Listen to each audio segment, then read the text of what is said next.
కర్కాటక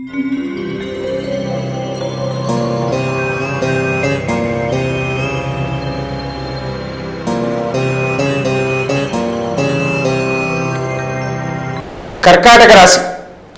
కర్కాటక రాశి వారికి గురువు కాస్త బలీయంగా ఉండడం వల్ల కోరిన కోరికలు నెరవేరుతుంటాయి. నూతన వస్తువాహనాది కార్యక్రమాలు నెరవేరుతూ ఉంటాయి, ఫలిస్తాయి. రెండవది, నూతన వ్యాపారం కూడా ప్రారంభిస్తారు. కొత్త వారితో పరిచయం అనేది ఏర్పడుతూ ఉంటుంది. అంతేకాకుండా వ్యాపారం అభివృద్ధికి కొత్త బాటలు వేసేటువంటి మార్గం అనేటువంటిది ఈరోజు మధ్యాహ్న సమయం తర్వాత మీరు ఏదైనా కార్యక్రమం ప్రారంభిస్తే అది చాలా చక్కని శుభ ఫలితాలు ఇస్తూ ఉంటుంది. కనుక మీరు ఆ విధంగా దాన్ని దృష్టిలో పెట్టుకుని తమ తమ కార్యక్రమాలన్నీ కూడా నెరవేర్చుకోవచ్చు.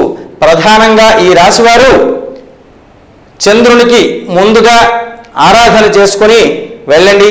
అలా వెళ్ళడం వల్ల మీకు అనుకున్నటువంటి కోరిక నెరవేరి తప్పకుండా మీ యొక్క కార్యసాఫల్యత అనేటువంటిది లభించే అవకాశం అనేటువంటిది ఉన్నది.